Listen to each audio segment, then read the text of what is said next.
Bom, boa tarde a todas e a todos. Dizer primeiro da minha satisfação de estar aqui nesse evento. Queria agradecer ao querido Fábio Gomes pelo convite. O Instituto informa que já tem história aqui no Rio de Janeiro. Aliás, eu costumo dizer, a gente falou isso, né, Fábio? Que assim como o mercado financeiro, a gente começa no Rio, depois São Paulo está com a sua economia muito mais pujante do que a nossa, e vai para São Paulo para ensinar os paulistas, né? Assim, com todo respeito aos paulistas aqui presentes, mas é uma forma... se você vê os principais bancos hoje de investimentos, todos eles nasceram aqui no Rio de Janeiro, hoje estão em São Paulo. O Fábio, numa conversa que nós tivemos, me deu a incumbência de falar um pouco para vocês sobre a questão da comunicação eleitoral, mas olhando de um prisma que quase nenhum candidato pensa antes das eleições, tá certo? Que é olhar como vão ser as políticas públicas quando a gente assume o governo. E aí tem uma lógica muito mais próxima daqueles que vão assumir a candidatura majoritária, aqueles que assumirão os municípios ou o Estado quando é eleição estadual, mas também falar para os vereadores, porque o trabalho da Câmara é exatamente o de fiscalização do comprometimento, né, do município e do executivo junto à população. E aí falamos de planejamento, que hoje em dia, basicamente, a gente não tem planejamento. Ah, tá aí. Você me empresta?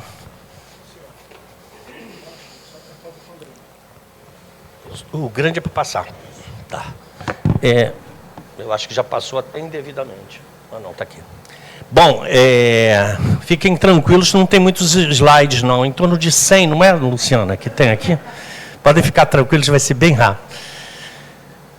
Então, a gente falar de planejamento é muito difícil, porque se a gente olhar para a União, hoje não existe planejamento do ponto de vista de olhar o país em longo prazo desde a década de 70. Vejam bem, desde a década de 70 a 50 anos.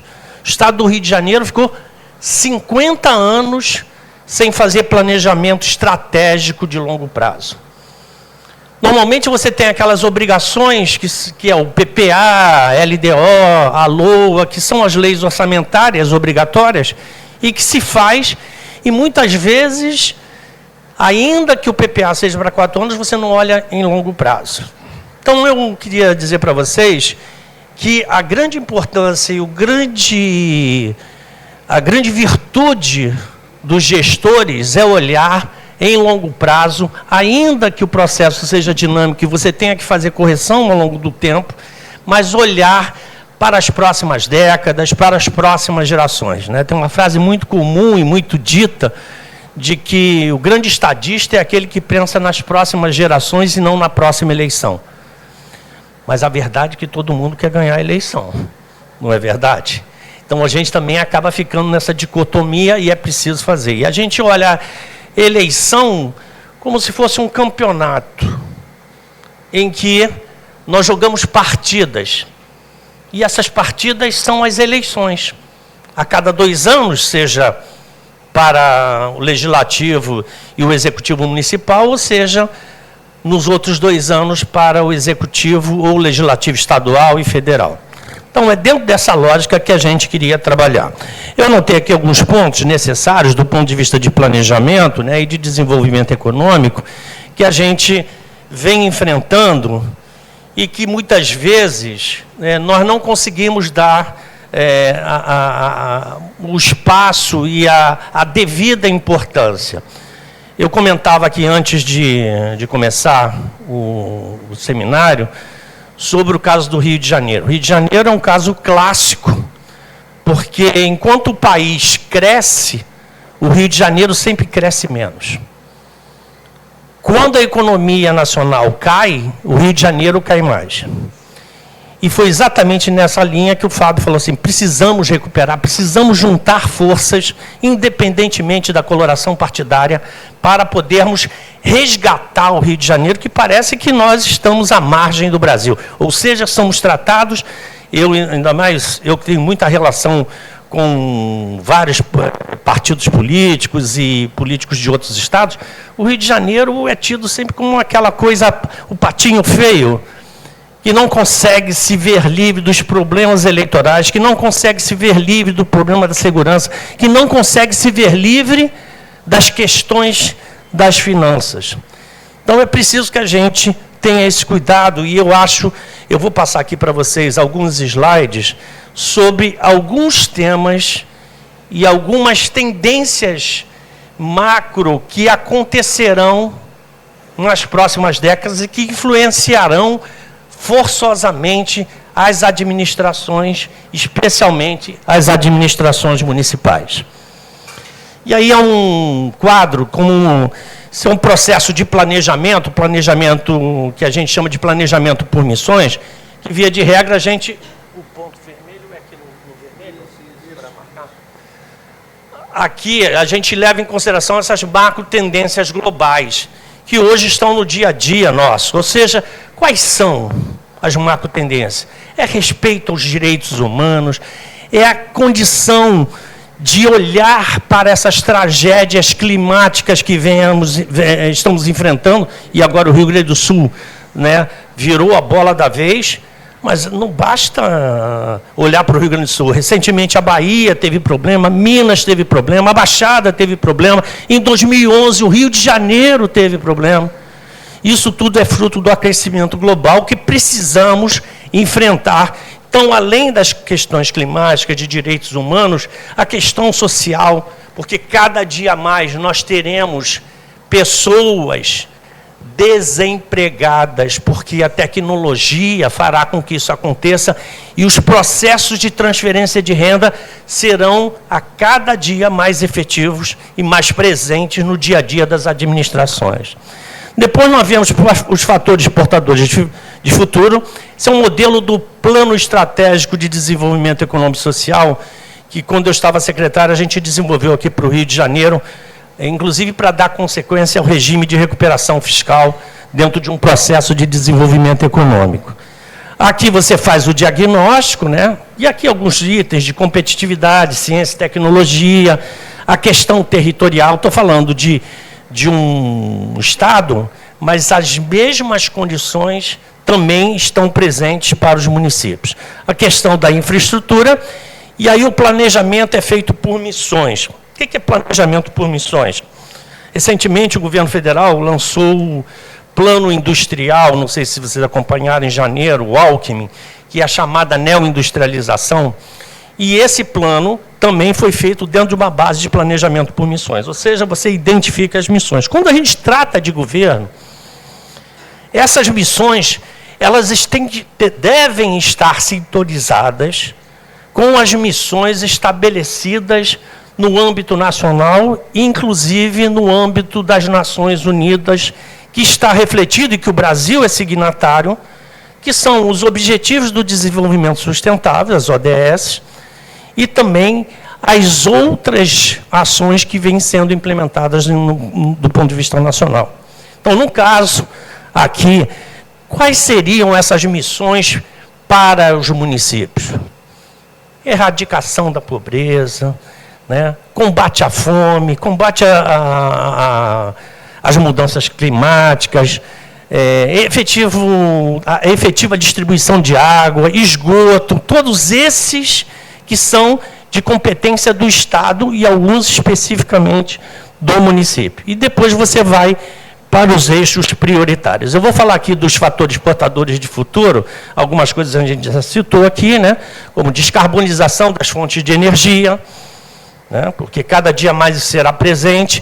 E depois que eu apresentar esses slides, eu vou falar para vocês do que a gente tem pela frente. Quais são os pontos que afetarão os municípios e a economia do nosso país, com consequências para os municípios. E a descarbonização é um fator que é o primeiro, quando a gente faz análise SWOT, né, de oportunidades, riscos, isso aparece como um risco, mas pode aparecer muito mais como uma oportunidade do que um risco aqui para o Brasil. Então, aumento da eficiência energética, que tem a ver com a descarbonização, Formação profissional alinhada com a tecnologia. Então, é importante que os municípios tenham pessoas qualificadas para essa nova indústria 4.0, 5.0, a fim de que a gente possa garantir mais empregos, efetivação dos direitos sociais, cultura de tolerância, governança interinstitucional, preservação e recuperação dos recursos naturais, uso sustentável dos recursos e a transformação da indústria que se fala em função da inovação tecnológica. Não está indo? Passa aí para mim. Parece que congelou.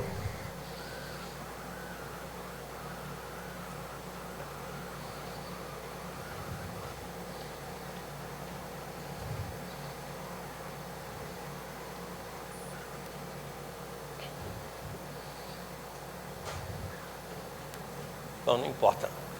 Presta aí, tem aquele que está impresso para mim? Não, eu tenho aqui. Na realidade, a gente sempre tem que ter o plano B, né?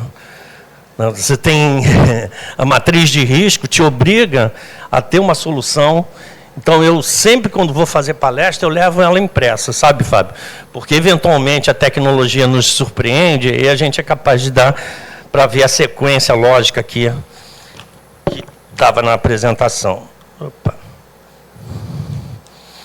Bom, o próximo slide a gente ia falar da questão da indução econômica, né? Porque, a rigor, essas missões elas devem nortear o planejamento. Elas são missões, via de regra, sociais. E a economia, ela se subordina, ou seja, como eu faço para atingir aquela meta, aquela missão dada de resgate e de, por exemplo, a questão da erradicação da pobreza. Eu tenho que fazer o quê? Tenho que gerar emprego. Como é que eu gero emprego? Através das potencialidades que aquela cidade, aquela região tem.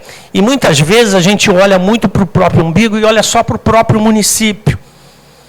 E não deve ser assim, porque muitas vezes se associar e se unir aos municípios que estão ao redor, em função daquelas micro ou macro regiões, nos permite conseguir estabelecer um desenvolvimento econômico para toda a região. O Rio de Janeiro tem uma característica, o Estado, muito peculiar, porque o Rio de Janeiro, basicamente, tem uma centralidade, que é a região... Foi? Não está indo. Que é a região metropolitana do Rio. Né? Muita gente acha que o sul do estado é uma centralidade por conta do polo metal mecânico, mas não é, ele é influenciado por São José dos Campos. O polo de Resende, Porto Real, é influenciado por uma centralidade que é São José dos Campos. Então, a gente precisa criar isso, e dentro dos municípios também, porque, por exemplo, o caso do município do Rio, tem a Zona Oeste, tem a Zona Sul, né? Tem a Leopoldina. Então, em cada lugar, você pode criar... Pode deixar, não tem, já estamos finalizando. Então, o que eu vejo é que a gente pode, ao longo do tempo, juntar forças com outros municípios ao redor, para que nós possamos fazer o desenvolvimento se tornar mais efetivo para a região, com consequências... Pronto. Eu acho que eu pulei esse aqui, já fui para o outro direto. Que nós possamos fazer para os demais. Aqui, quando a gente fala lá das frentes de transição, eu estava no slide mais à frente, aqui você tem algumas das frentes que vocês terão que entender, essas são as macro tendências, né? Que é o agravamento da exclusão e das desigualdades sociais cada dia mais presente, em função da redução do número de empregos, isso é um fato relevante, e da aglomeração, muitas vezes em centros urbanos da população, isso também ajuda. A pressão relacionada a recursos naturais, e o Brasil é o grande protagonista nesse aspecto, não da pressão, mas a gente recebe pressão de fora, mas o Brasil é o grande detentor. Só para vocês terem uma ideia, um número simples, muita gente aqui deve ter ouvido falar de crédito de carbono, né, prefeito? E tem muita gente querendo ganhar dinheiro, e dá para fazer dinheiro nas prefeituras, nos governos estaduais, com crédito de carbono. Mas é preciso fazer todo um trabalho anterior. O Brasil detém em torno de 35% a 40% do estoque de CO2 retido do planeta. Então, inexoravelmente, façam o que quiser, só se fizerem muita besteira, a gente não será o líder desse processo, dessa nova economia verde. E é assim que nós podemos transformar. Então, em função disso, nós sofremos muita pressão, seja por conta disso, seja por conta da biodiversidade, que sequer a gente consegue medir o que isso pode trazer. A questão hídrica brasileira é das melhores, mas, obviamente, que viemos enfrentando problemas também, como o caso do Amazonas, né, que agora, recentemente, vocês devem ter acompanhado, com a seca, né, os rios recuaram e alguns rios chegaram a ficarem desertificados. Né? Então, a aceleração das mudanças tecnológicas, estamos vivendo isso nos dias a dia, a emergência climática, não precisa falar mais nada, né? O Rio Grande do Sul é um exemplo, a questão da urbanização, então é necessário que as cidades ganhem mais em mobilidade de transporte, mobilidade de uma maneira geral, e que sejam mais inteligentes. Então, a gente vem passando por uma transformação, e muitos dos prefeitos e das câmaras são pressionadas também por conta disso. Por quê?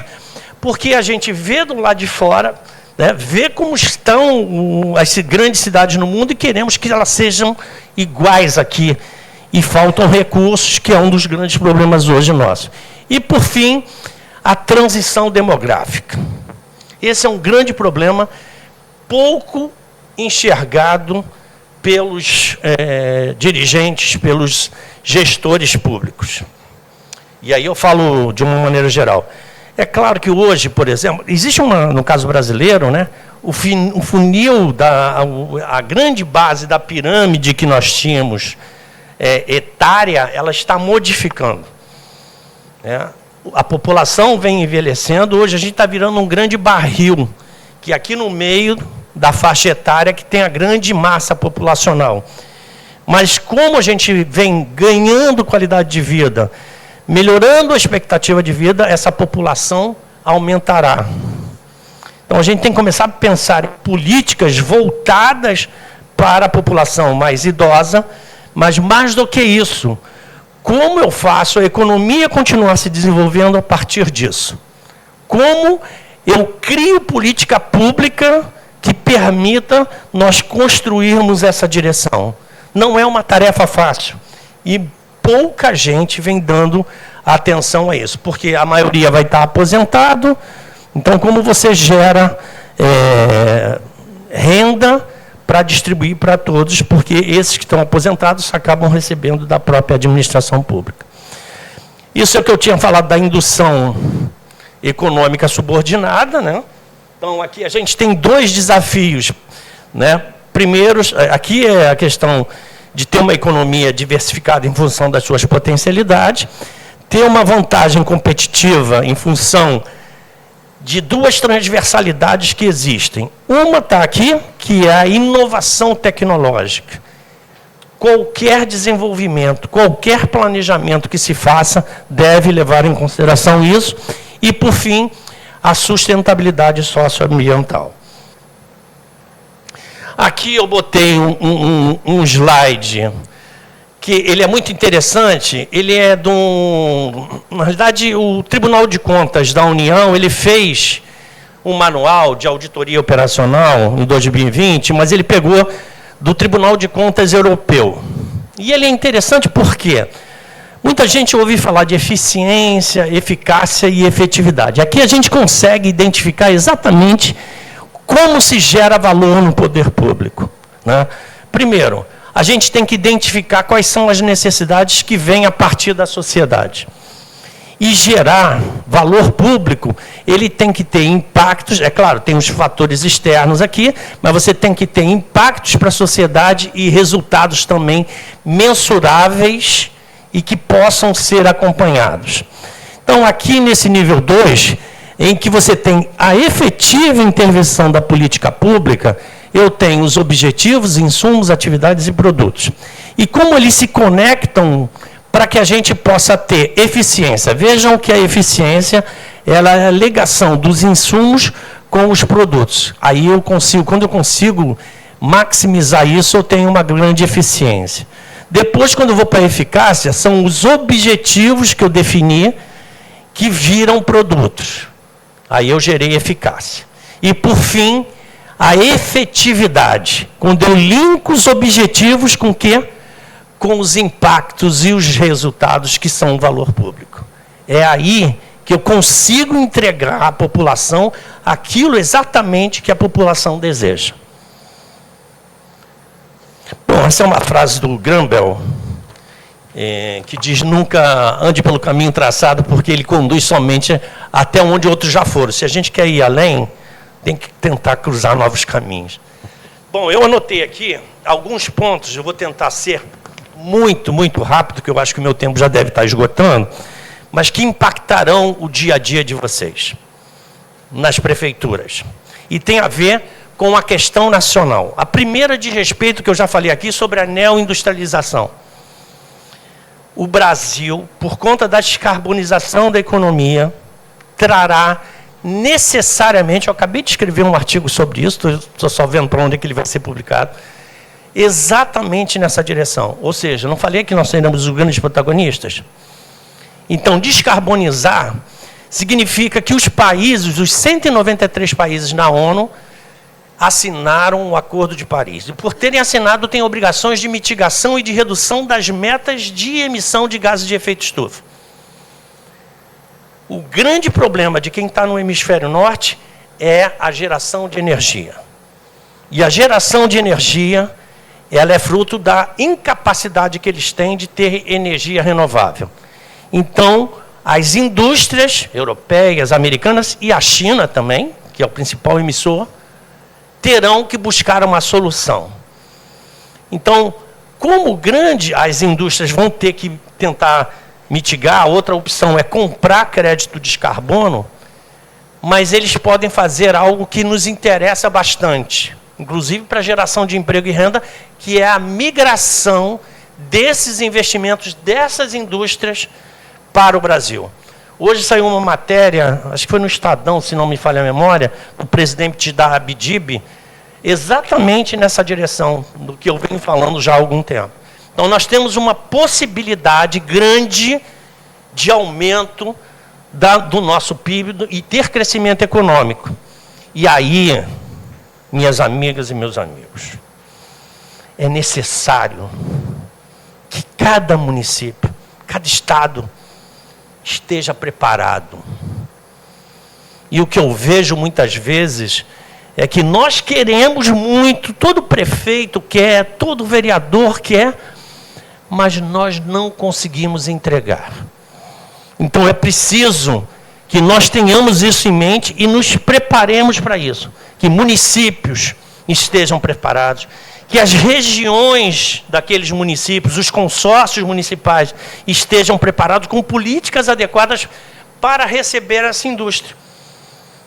O Rio de Janeiro tem um mapa, que é o PEDES, que nós desenhamos, que é o Plano Estratégico de Desenvolvimento Econômico e Social, mas não basta simplesmente estar pronto, é preciso ação, é preciso criar a infraestrutura necessária para receber essa indústria. Então, fiquem atentos sobre esse aspecto. O segundo diz respeito à questão da reforma tributária. A reforma tributária, ela é relevante. E aí, todo mundo que me conhece sabe que eu sou um crítico à reforma, quando chamam de reforma tributária o que foi feito, aquilo ali não é reforma tributária, é uma simplificação de impostos, mas importante. Importante porque simplifica, traz uma série de melhorias, e para o Rio de Janeiro, muito, mas muito. Vocês imaginam, eu fui secretário de Fazenda do Estado 2 vezes. Então, sei exatamente aonde dói o calo. E ali, muda-se o contexto no que foi aprovado, em que a gente sai de uma dualidade entre tributação no consumo e tributação na origem, e vai tudo para o consumo. Indo tudo para o consumo, o Rio de Janeiro, pelo estudo do IPEA, vai crescer 2,8% do PIB, que é um crescimento de um ano inteiro. A gente cresce menos, como eu falei antes para vocês, mas é o crescimento do país que nós vamos ter esse ano, se formos bem. Então, estamos falando do crescimento de um ano, simplesmente por causa da reforma tributária. E afetará cada município. Por quê? Porque, como ele é um imposto que está sendo revisto sobre o faturamento das empresas, é uma parte que é o antigo ICMS, que ainda está em vigor, que vai passar para o IBS. E aí, cada município vai ganhar com isso, porque pode ter, à medida que vai para o consumo, terá mais arrecadação estadual e, consequentemente, a distribuição, o rateio será maior. A questão da transição energética, que é o terceiro ponto. Que você tem aí a transição sendo feita exatamente por causa da necessidade. O Rio de Janeiro, a gente ainda tem... A matriz elétrica que nós recebemos, ela é bastante pulverizada, porque nós recebemos energia de outros estados. Aqui, a geração que nós temos é basicamente a gás, que são as termoelétricas, mas isso afetará também. É importante que cada município, eu tenho visto muitos municípios tratando disso, inclusive de energia solar, feito nas escolas, Então, isso, além de poder gerar créditos de carbono, que é receita para os municípios e para a sociedade local, pode ajudar também na construção de uma sociedade melhor. Depois, por fim, a questão do regime de recuperação fiscal aqui do Rio de Janeiro, que afeta diretamente cada município, né? Porque, à medida que você tem obrigações, você pode diminuir ou aumentar a quantidade de recursos que o Estado, como um suporte, também pode levar para cada município, para os investimentos. Então, a gente tem que estar atento a isso também. E o próprio arcabouço fiscal nacional, por conta dos investimentos da União nos municípios, né? Tem um plano agora de desenvolvimento, o novo PAC, que também afetará a todos, com alguns investimentos que podem ser trazidos para a gente ampliar. Já estourei o tempo, né? E, por fim, a questão da sustentabilidade que todos nós temos. Desafios para os municípios. Primeira coisa, plano diretor. Dentro de que nós falamos aqui, de que nós não temos planejamento estratégico, cada município tem o seu plano diretor, não tem? Via de regra, o que a gente tem aí, com devido respeito a todos os planos diretores, são planos urbanísticos. Não que não tenha que ter, a questão do plano urbanístico também, mas não leva em consideração a questão do planejamento estratégico, como nós fazemos o desenvolvimento econômico e social. Tem que mudar esse conceito que está estabelecido na regra do plano diretor. Eu venho discutindo isso com algumas universidades, a gente está trabalhando nessa direção também, para ter mudanças com relação ao plano diretor. A questão fiscal dos municípios, que hoje, em função das receitas, porque se vocês analisarem, desde a Constituição de 88, a Constituição de 88 nasce no momento em que a gente sai de um regime militar ditatorial e passamos a um regime democrático. Esse regime traz consigo uma grande necessidade do quê? De nós queremos o bem-estar social. Tem alguém aqui contra? Ninguém. Só que não combinaram com as secretarias de Fazenda, o Ministério da Fazenda, para saber quem paga a conta disso.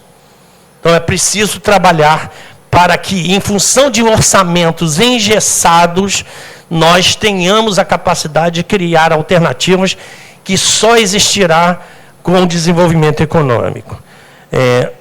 Adequação à nova indústria, que eu já falei aqui para vocês, as políticas sociais, que cada dia serão mais efetivas, à medida que você tenha a diminuição da quantidade do nível de emprego, você terá a obrigação de transferência de renda, e, por fim, a questão da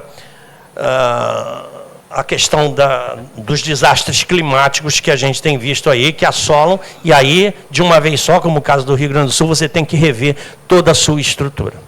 Enfim, eu falei muito aqui para vocês de problemas, mas falei também de oportunidades. Nós temos condição de criar tudo de uma forma diferenciada, à medida que a gente se dê a grande importância ao que nós precisamos retomar e que o Brasil está há pelo menos 3 décadas patinando, que é a questão do desenvolvimento econômico. Se nós tivermos isso como meta e temos oportunidade, seja por conta da vinda dessas indústrias, seja por conta da descarbonização da economia, eu tenho certeza que cada uma das senhoras e de cada um dos senhores farão uma excelente gestão, e eu tenho a certeza que nós poderemos estar aqui mais na frente comemorando o sucesso do Estado do Rio de Janeiro, o sucesso de cada município. Muito obrigado.